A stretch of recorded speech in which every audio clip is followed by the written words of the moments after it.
이렇게 얘기를 했습니다. 이 다니엘이라고 하는 사람은 굉장히 충성된 사람이었습니다. 그래서 이제 어린 나이에 바벨론의 포로로 잡혀갔지만은 그것이 이제 자신의 마음을 정하고 이제 하나님 뜻대로 살기로 또 이제 말씀대로 살기로 마음을 굳게 정하였던 것 같습니다.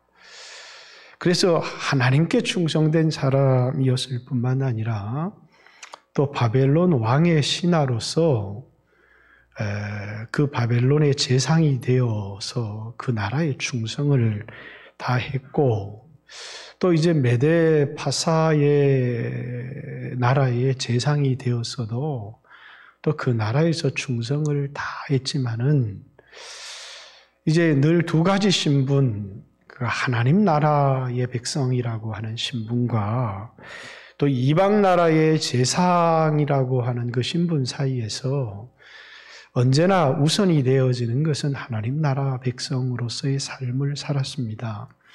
그래서 이제 메데 파사의 변개할 수 없는 규례를 따라서 30일 동안에는 어떤 신에게도 기도해서는 안 된다 이렇게 말했지만은 그는 하루에 3번 예루살렘을 향하여 기도하는 그런 것을 포기할 수가 없었기 때문에 메데 파사의 법을 어겨서 가면서까지 예루살렘을 향해서 기도했던 사람이고 그에게 있어서 이 세상의 나라는 잠시 자신이 육신이 머물러서 그 나라에도 충성해야 되지만 언제나 자기 자신을 생각할 때는 영원한 나라, 하나님의 나라의 백성으로서의 인생을 살았던 사람이다라는 사실을 우리에게 보여주는, 그리고 오늘 하나님의 나라의 백성으로서 이 세상 나라 한복판에 살아가는 우리들이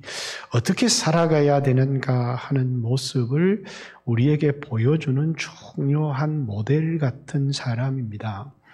그래서 이제 늘 다니엘이 그 삶도 우리에게 중요하지만 다니엘서에는 중요한 이제 이 세상의 나라가 끝이 나고 하나님 나라의 도래에 대한 그런 이야기들이 기록되어 있습니다. 그래서 2장에 느부갓네살의 꿈이었죠. 그것은 그 꿈 속에 이 바벨론 왕국 이후에 이 세상에 전개되어질 나타날 제국들에 대한 설명과 그리고 그 모든 제국이 끝나고 마지막에 세워질 영원한 나라에 대한 그런 꿈을 우리에게 먼저 보여줍니다. 그래서 바벨론이라는 나라는 사자, 그리고 이거는 7장에 나오는 얘기군요. 2장에는 바벨론은 우상을 통해서 금머리, 그리고 메데 파사의 제국은 이 가슴과 2팔, 그리고 이제 헬라의 제국은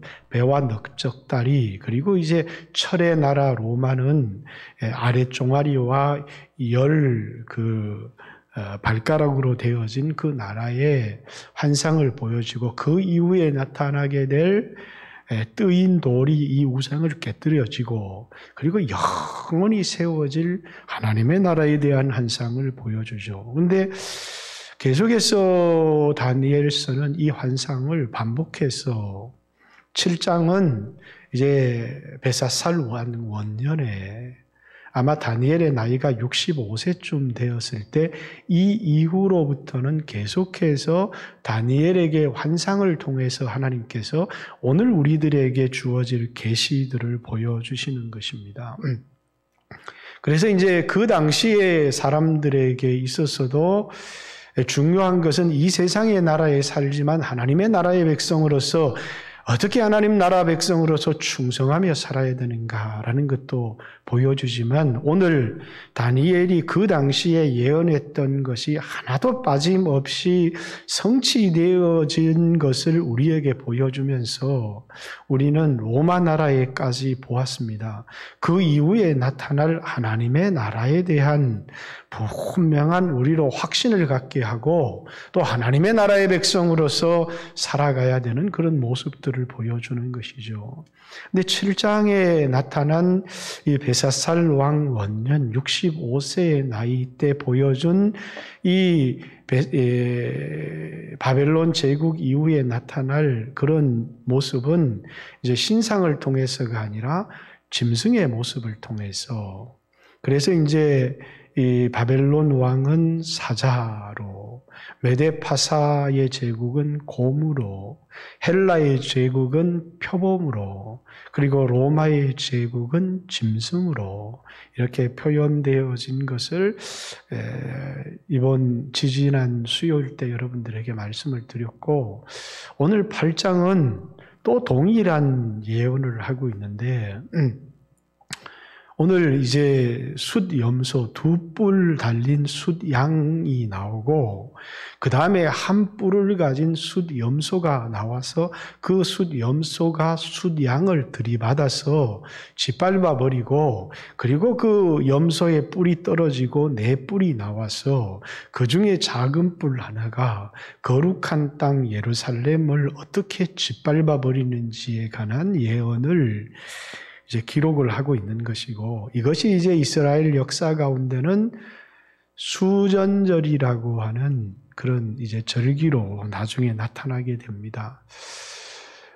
어찌되었든지 간에 이것은 역사라고 하는 것이 뭐냐면 하나님이 예언한 계획한 대로 역사는 흘러간다는 것입니다. 하나님이 역사의 주관자시라는 것이고, 그리고 이 역사의 마지막에 보여줄 것은 이제 하나님 나라입니다. 그리고 오늘 여러분과 제가 하나님 나라의 백성으로서 어떤 삶을 살아야 되는지, 그리고 이제 이게 8장이고 9장에 가면 다니엘서의 가장 어려운 70일에 대한 예언이 나옵니다.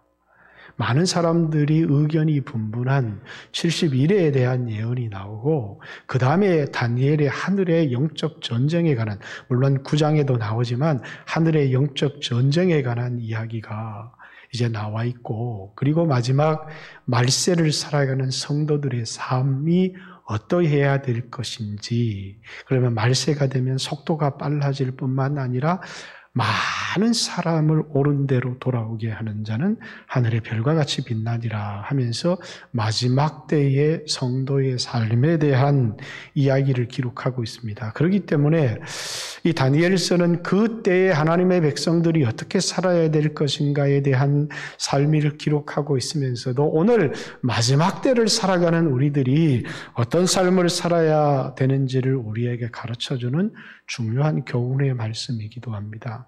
오늘 본문은 첫 번째 환상을 본, 그러니까 벨사살 원년에 보았던 그 환상과는 다르게 두 번째 환상은 벨사살 왕 3년에, 그러니까 아마 다니엘의 나이가 67세나 68세쯤, 그러니까 BC 541년이 551년경이죠.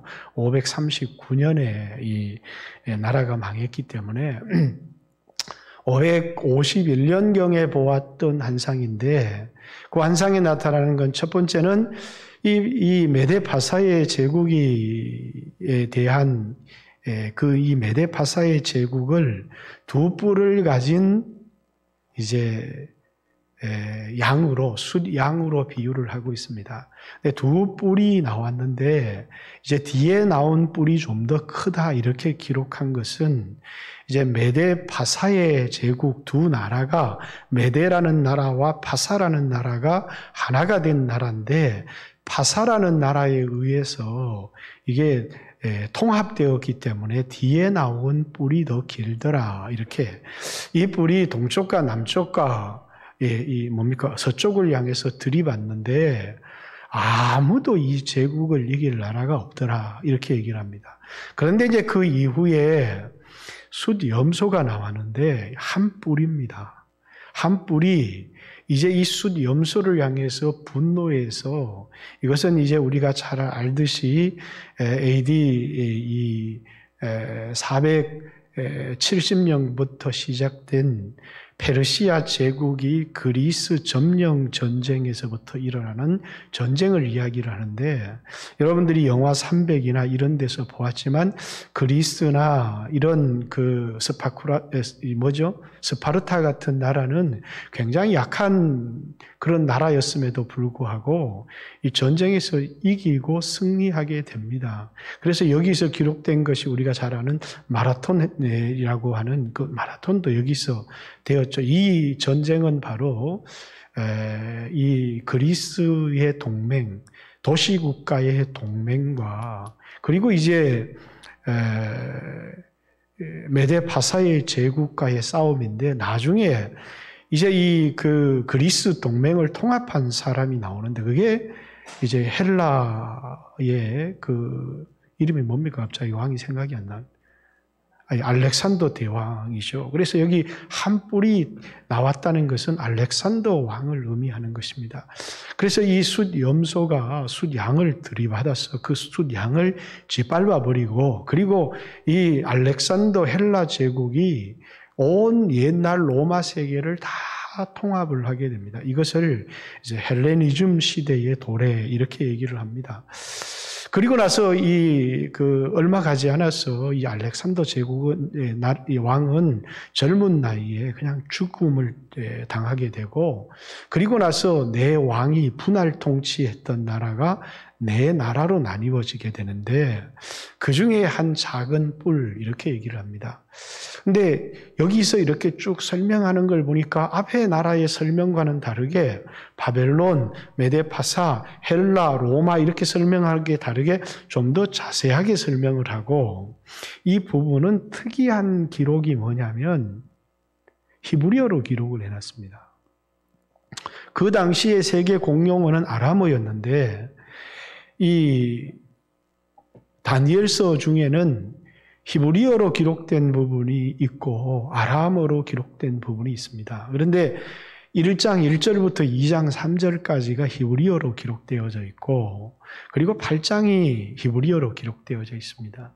그럼 이 히브리어로 기록된 부분은 뭘 의미하는 거냐면, 비슷한 역사를 설명을 해도 이것은 히브리 민족에 대한 역사를 기록하고 있는 거라는 겁니다. 이것은 온 세계 사람들이 알아야 될 것이 아니라 어떤 한 히브리 민족이 당할 어떤 한 사건을 기록하고 있는데, 이 헬라 제국이 넷으로 나누어서 남과 북에서 서로 이스라엘을 점령했다 빼앗겼다 이렇게 되는데, 한 셀주쿠스 왕조라고 하는 왕 중에서 안티오커스 에파파네스 4세라고 하는 마지막에 나타날 적그리스도를 상징하는 그런 인물입니다.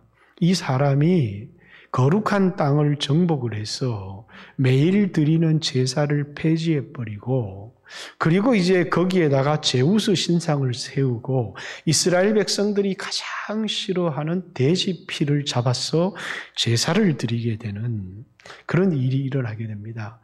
이것이 BC 167년에 일어나게 되는 일입니다.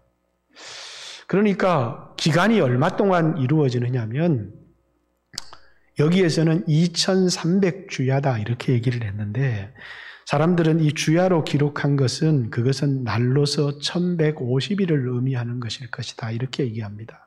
이것을 다시 나누면 3년 반에 해당하는 BC 167년부터 BC 164년 12월 14일에 마카비라고 하는 형제가 저항운동을 펼쳐서 이 예루살렘을 탈환하고 성전을 깨끗하게 하는 일이 일어나게 됩니다. 그때부터 이제 예루살렘은 마카비 왕조가 다스리게 되어지는데, 이것을 기념해서 생긴 이스라엘의 절기가 수전절이라고 하는 겁니다. 그래서 여러분들이 예수님이 우리에게 말하거나 구약 성경에 기록되지 않은 이스라엘의 절기 두 가지가 있는데 그게 하나는 부림절이고 또 하나는 수전절입니다. 부림절은 메데 바사 제국 시대에 하만이라고 하는 사람이 이스라엘 백성을 전멸시키려고 할 때 에스더라고 하는 왕비를 통해서 하나님께서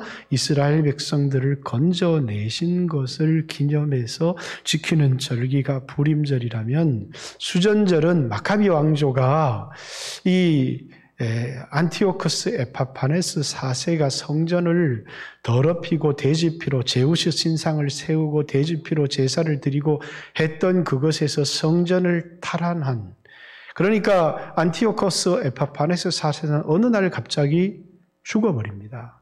그리고 이제 마카비 황제가 12월 14일, 그래서 지금도 이스라엘에 가면 우리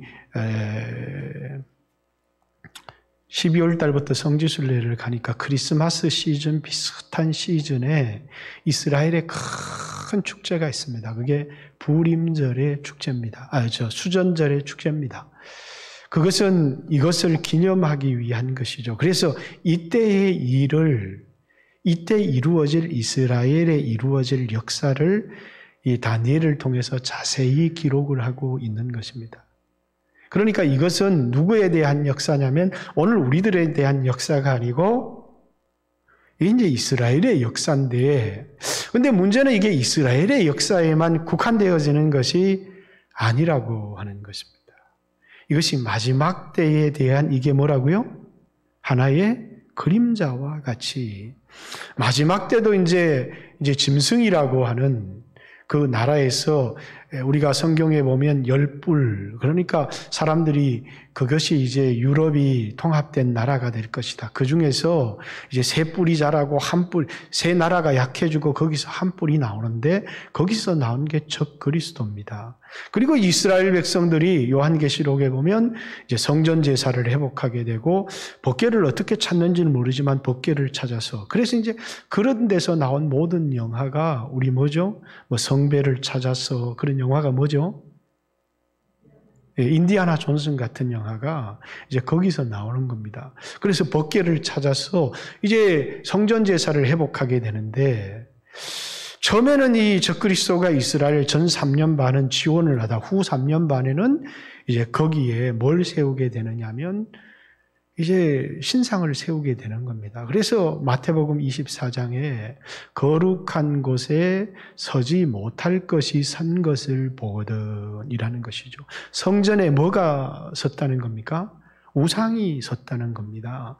그러니까 이것은 이미 예수님 이전에 이스라엘 백성들에게 안티오코스 에파파네스 4세 때 그때 성전에다가 제우스 신상을 세우고 대지피를 뿌렸던 그 사건이 마지막 때 또 한 번 일어난다는 것입니다. 그래서 그것은 예수님의 종말의 때의 예언에 마태복음 24장의 예언 속에서도 그대로 등장을 하죠. 거룩한 곳에 서지 못할 것, 우상이 선 것을 보거든 그때 너희는 이제 산으로 도망을 해라. 이렇게 이야기를 합니다. 또 하나님께서 안식일이 그 날이 일어나지 않도록 감하였다. 이렇게 이야기를 하는 것. 그 마지막 때도 그 일이 우리 가운데 일어난다라는 것입니다. 다시 말해서 어느 순간 우리는 지금 굉장히 신앙의 자유의 나라에 우리는 살아가고 있지만, 그러나 시간이 점점 우리에게 지날수록 우리에게 어떤 때가 온다는 사실을 얘기하느냐면, 물론 우리가 살았을 때 그런 시간이 오지 않을 수도 있지만 신앙이 핍박을 받을 때가 우리에게 반드시 온다는 것입니다. 뿐만 아니라 교회가 그만 기도하지 못하고 영적인 힘을 갖지 못하면 이 세상은 우리 눈에 보이는 것은 사람과 사람의 전쟁인 것 같지만 실상은 이 땅에 일어나는 무시무시한 모든 그런 전쟁들과 이런 역사들이 뭐냐면 하나님의 나라와 그리고 이 세상 나라의 싸움이라고 하는 사실을 우리에게 보여주는 것입니다. 그래서 다니엘이 이런 환상을 보고 나서 9장에 가면 간절히 기도를 하는 것입니다. 그래서 다시 다니엘에 뭡니까? 21일간의 기도가 나오는 겁니다. 우리가 기도하든 우리가 기도하지 않든 간에 그러나 하나님의 약속은 그대로 이루어지겠지만, 그러나 성경이 우리에게 뭡니까? 하나님이 우리에게 비록 약속했을지라도 우리가 기도해야 그 기도하는 사람이 승리할 수 있다라고 하는 사실을 우리에게 보여주는 겁니다. 다니엘은 하나님이 역사의 주인공이라는 사실도 알았고, 그 예언이 반드시 이루어질 거라는 사실도 알았지만, 그 하나님의 뜻이 이 땅에 이루어질 수 있도록 간절히 하나님 앞에 기도했던 사람이고, 그런 기도 가운데서 뭡니까? 이 바벨론 제국 속에서도 하나님의 백성으로서 승리하는 삶을 그대로 보여주는 것입니다. 언제나 세상 나라 속에서 이 다니엘과 다니엘의 세 친구는 우상에게 절하도록, 또 다니엘에게는 예배를 드리지 못하도록, 어쨌든 이 세상 사람들이 하나님의 백성들을 미워해서 넘어뜨리려고 했고, 그 속에서 간절히 기도하고 하나님을 의지함을 통해서 승리하는 모습을 보여주는 것이 다니엘의 세 친구와 다니엘의 모습입니다. 그것을 통해서 뭡니까? 우리는 이 세상에서 어떻게 편안하게 살고 살아남고 잘 될까 하는 그런 신앙이 우리의 신앙이 아니라는 것입니다. 우리 기독교는 분명히 굉장히 많이 변질되어져 버렸습니다. 우리는 이 세상에서 나그네로 살아가는 사람이고, 육신의 평안함을 구하는 사람들이 아니고 영혼의 구원을 바라보는 사람들인데, 그런데 어느 순간 우리의 모든 기도와 우리의 모든 문제는 먹고 살고 입는 이런 육신적인 문제가 우리의 문제가 되어져 버렸고, 우리의 모든 기도가 이 육신적인 문제를 해결하기 위한 기도가 우리의 모든 기도가 되어져 버린 것입니다. 그래서 오늘 우리가 기도할 때 어떻게 기도하는 사람들이 전부 다 직장을 잃었습니다. 좋은 대학에 가야 됩니다. 경제적인 문제, 건강의 문제, 물론 우리는 기도해야 합니다. 그러지만 하나님 나라를 위한 기도가 없다는 것입니다. 예수님이 가르쳐 주신 기도는 아버지의 이름이 높임을 받기를 원합니다. 아버지의 나라가 이 땅에 임하기를 원합니다. 아버지의 뜻이 이 땅에 이루어지기를 원합니다. 그리고 아버지의 이름을 높이는 일에, 아버지의 나라가 이 땅에 확장되어지는 일에, 아버지의 뜻이 이루어지는 일에 우리를 도구로 사용해 주시고 내 자녀를 도구로 사용해 주십시오. 그것을 위해서 하나님 우리의 죄도 용서해 주시고 우리에게 일용할 양식도 주시고 우리를 시험에 들지도 않게 해 주시고 우리를 악에서도 건져 주십시오. 이렇게 우리에게 기도하도록 가르쳤는데, 우리는 어느 순간 하나님 나라의 백성이라고 하는 사실을 망각해버리고 살아가고 있는 것입니다. 누구에게 충성을 해야 되는지, 도대체 어떤 길을 선택을 해야 내 육신에 손해가 입지 않고 내가 편하게 살아갈 수 있을지. 근데 하나님의 나라의 백성의 사람들은요, 내가 어떤 걸 선택을 해야 내가 이 세상에 유리하고 평안할까를 생각하는 사람들이 아니라는 거예요. 우리는 그리스도를 주로 받아들였고 그분에게 충성하기로 맹세를 했고, 그분에게 충성하기 위해서 내가 이 세상에 당하는 모든 환난을, 그걸 감사하게 생각하는 이유가 뭐냐면, 우리가 당한 모든 환난과 어려움에 마지막 때 보상이 주어질 것이기 때문이라는 것입니다. 그렇기 때문에 사도 바울도 만약에 부활이 없다면 내가 가장 불쌍한 사람 아니냐? 왜냐하면 자신의 환난을 당하고 고통을 당하고 매맞고 한 이야기들을 쭉 기록한 이야기가 뭡니까? 아니, 내가 세상에서 이름도 있고 잘 나가던 사람이 뭐하러 이렇게 살아가지? 그건 부활의 주님을 만났기 때문이고 부활한다는 사실을 알았기 때문에 그런 것이고, 그렇기 때문에 내가 지극히 작은 사도로 다른 사도들보다 더 많이 수고했는데 나는 그것을 은혜라고 이야기를 한다.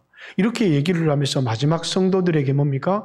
성도들아, 견실하고 흔들리지 말고, 그리고 주님이 오실 때까지 수고하고 봉사를 해라. 왜냐하면 너희 수고가 주 안에서 헛되지 않을 줄 알기 때문이다. 이렇게 이야기를 하는 것이죠. 다시 말해서 오늘 우리들이 이 세상에서 뭘 하기, 믿음을 지키기 위해서 또는 그리스도께 충성을 다하기 위해서 우리가 받아야 될 환난이 있으면 그것을 감당을 해야 되고 이기기 위해서 하나님 앞에 간절히 기도해야 된다는 것입니다. 근데 오늘 성도들에게는 충성이라고 하는 올해도 이 우리의 표가 우리를 향한 하나님의 요구 충성입니다. 이렇게 요한계시록 3장에도 서머나 교회에도 죽도록 충성을 해라. 충성을 안 하면 환난을 받을 일이 없어요. 그냥 우상숭배하면 되고 황제에게 절하면 짐승의 표를 받으면 되고 문제가 하나도 안 된다 그 말입니다. 여러분 코로나 이거 우리에게 찾아온 환난 아닙니다. 이거는 아니 이 따위를 가지고 환난이라고 말할 수 있겠습니까? 이건 환난이 아닙니다. 그죠? 그런데 이 환난도 아닌 그냥 내가 병들면 어떡하나? 그리고 사람들의 비난 때문에 죽이겠다는 것도 아니고 깜빵에 집어넣겠다는 것도 아니고 전 재산을 몰수하겠다는 것도 아니고 그냥 내 조그만한 것, 물론 그렇지 않은 사람들이 있습니다. 내가 남에게 피해를 줄까 봐. 그런데 어떤 사람은 그냥 내 조그만한 것 손해 아니면 세상 사람들의 비난 때문에 예배를 드리지 못한다면 이게 뭐냐는 겁니다. 마지막 때 우리에게 정말 무시무시한 난란, 여기에서도 3년 반이 나오는데 성도들의 삶에 어떤 사람들은 직분을 위하여 헌금하고 고생한 사람은 휴거가 되어서 마지막 3년 대환란에 참여하지 않을 거다 이렇게 말하는 그런 교파들도 있지만 저는 그렇게 생각하지 않습니다. 성도들이 이 세상에 그리스도께 충성하기 위해서 당하는 모든 환난, 그것이 성도들이 마땅히 감수해야 될 환난이고 그리고 마지막 때는 그 3년 반은 무시무시한 환난의 때가 우리에게 찾아올 거라는 것입니다. 그런데 뭐 하는 자가요? 이기는 그에게 이렇게 얘기를 하는 거예요. 이기라는 것이죠. 이긴다는 것은 딴 것이 아닙니다. 내가 다른 사람을 육신적으로 이기는 게 아니라 순교를 당하는 것이 이기는 겁니다. 믿음을 끝까지 지키는 것이 이기는 것이죠.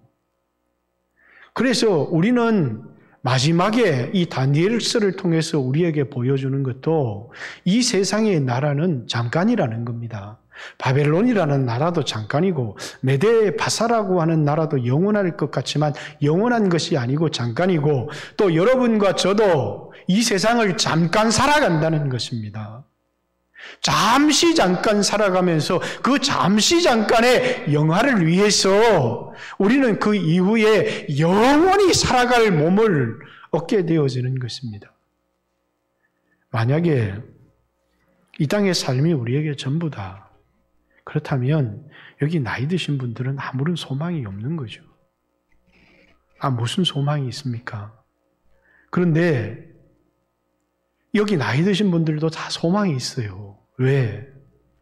이 육체는 누구나 다 늙고 썩어서 흙으로 돌아가지만 하나님께서 새로운 육체, 신령한 몸, 영광의 몸을 우리에게 주셔서 영원히 살게 하시는데 그때 이 땅에서 이 육체가 어떤 수고를 했느냐에 따라서 있게 될 새로운 몸의 영광은 완전히 다른다는 겁니다. 그래서 이번 주일에도 설교했지만 썩을 것, 이 몸을 얘기하는 겁니다. 심고 썩지 아니할 것, 신령한 몸으로 거두고 욕된 것, 이 몸을 욕된 몸이라는 거예요. 욕된 육체. 이것으로 심고 영광스러운 것으로 거두고 육의 몸으로 심고 신령한 몸으로 거둔다는 것입니다. 그렇기 때문에 단지 우리에게 이 육체를 잘 보존하는 것이 중요한 게 아니고 육체는 뭡니까? 귀해요. 소비하는 것이라는 거예요. 그래서 가장 영광스러운 사람이 있다면 그리스도께 충성을 하기 위해서 순교를 당한 사람이 가장 영광스러운 것입니다. 그래서 요한계시록에도 보면 이긴 사람, 순교당한 그 사람이 그리스도와 함께 앉아서 다스리게 되는 그런 모습을 우리에게 보여주는 것이죠. 우리는 무슨 총칼을 들고 싸우는 것이 아니라 믿음을 지키기 위해서 끝까지 그리스도에 대한 충성. 그런데 다니엘의 모습을 보십시오. 얼마나 충성된 사람이었는가. 다니엘은 기도의 사람이었을 뿐만 아니라 다니엘은 충성된 사람이었습니다. 이 세상 나라에도 충성했지만 이 세상의 나라와 하나님 나라의 법 사이에 트러블이 일어나죠. 언제나 그런 일이 우리에게 일어나는 것입니다. 그래서 자녀들아, 내 부모에게 순종하되, 어떻게 순종하라는 겁니까? 주 안에서 순종하라는 겁니다.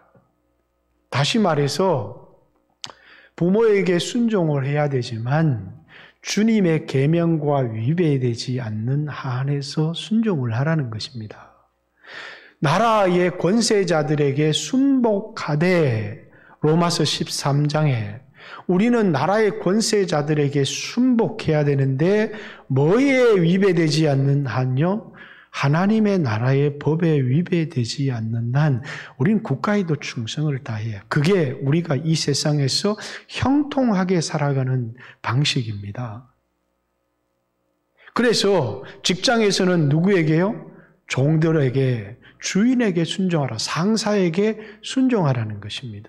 오늘 이 시대는 뭔가 거역하고 대들고 이런 사람들이 대단히 용기 있는 사람으로 느껴지지만 하나님 나라에서는 그런 사람들이 결코 형통한 사람들이 아닙니다. 세워준 건의에 대해서 가정에서는 부모에, 또 나라에서는 국가에, 또 이 직장에서는 직장 상사에 순종하는 것이 우리가 형통하고 복을 받는 비결이다라는 사실을 이야기합니다. 그러나 그것은 잠시 이 세상에 살아가는 동안에 우리가 지켜야 될 법이지만 우리는 두 가지 신분을 가지고 있다는 것입니다.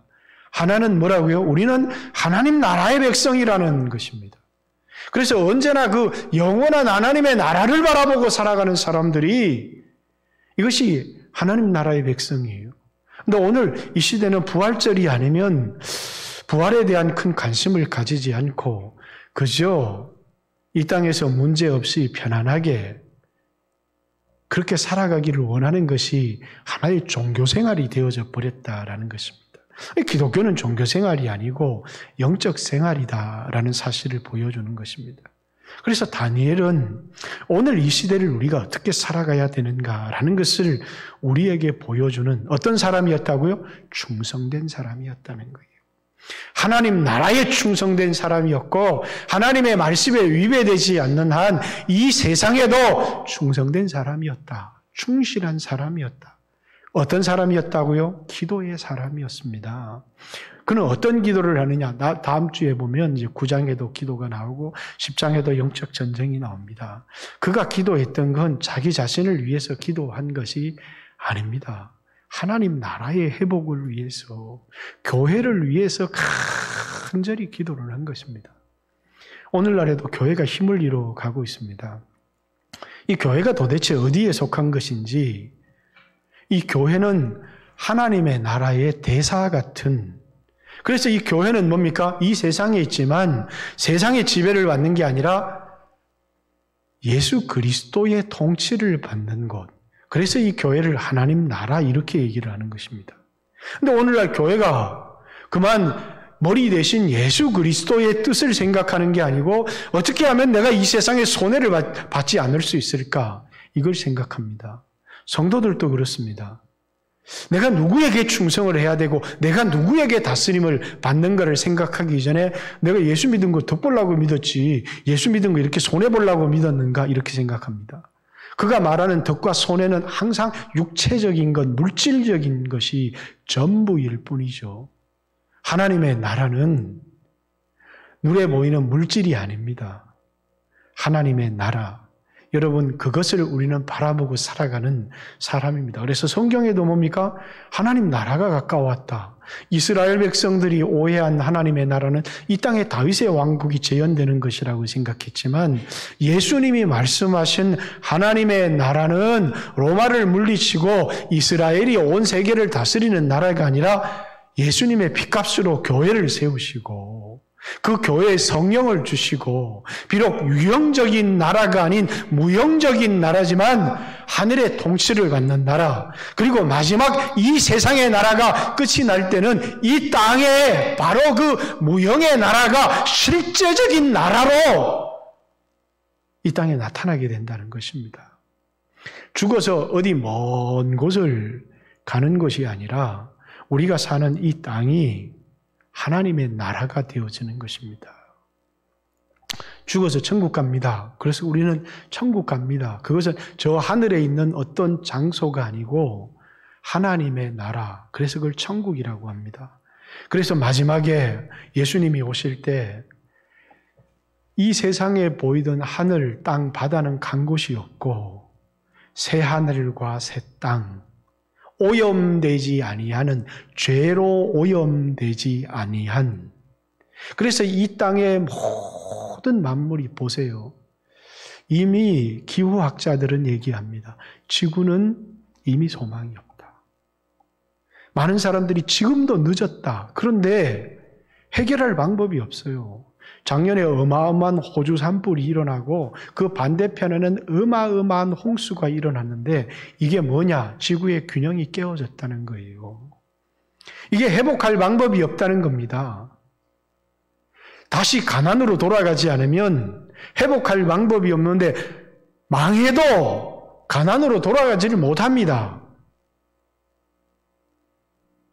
인간의 욕심 때문에.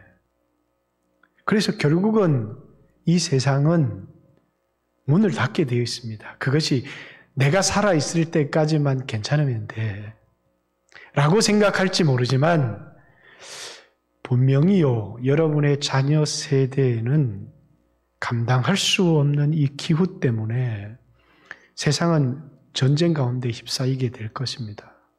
세상에 여러 곳이 살 수 없는 곳으로 바뀌어질 것이고 세상은 감당할 수 없는 위기를 만나게 될 것입니다.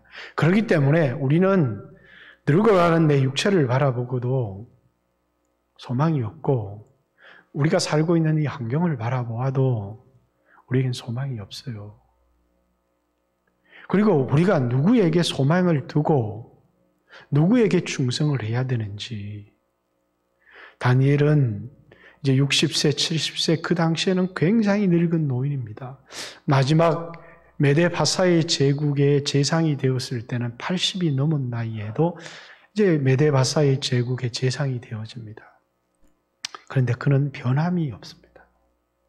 하나님의 나라에 충성한 사람으로 변함이 없고 기도하는 일에도 변함이 없습니다. 오늘 여러분과 저도 오늘 이 시대를 살아가면서 이 하나의, 오늘 여러분에게 말하고 싶은 이 하나의 단어가 뭡니까? 충성입니다. 주님, 비록 이렇게 편안한 시대를 살아가고 있지만 주 예수께 충성할 수 있도록 충성한 사람이 얻게 되어질 것이 영광이라고 하는 사실입니다. 여러분은 충성하고 있습니까? 그만 눈에 보이는 환경 때문에 아니면 내 육체에 대한 염려 때문에 먹고 마시고 입을 일 때문에 우리는 아니면 육체 안에 있는 소욕 때문에 그리스도께 충성하지 못하는, 그리고 그리스도께 충성하는 사람들은 반드시 이 세상으로부터 환난을 당하게 되어 있습니다. 경건하게 살고자 하는 자는 세상으로부터 미움을 받게 되어 있고 또 제자들에게 너희가 환난을 당하나. 왜 환난을 당하느냐? 너희가 세상에 속하지 아니하였기 때문이다 하는 것입니다. 우리는 마치 이 세상에 속한 사람들처럼 살아갑니다. 우린 잠시 이 세상에 살아가지만 우린 소망의 하늘에 있기 때문에 이 세상에 속한 사람으로 살아가지 않습니다. 그렇기 때문에 우리의 육체가 늙어가도 거울에 비춰진 우리의 모습이 병들어가도 우린 낙심하지 않습니다. 사도 바울도 겉사람은 후패하나 그러나 그것으로 낙심하지 않는다는 겁니다. 내 속사람은 날로 새롭도다. 왜?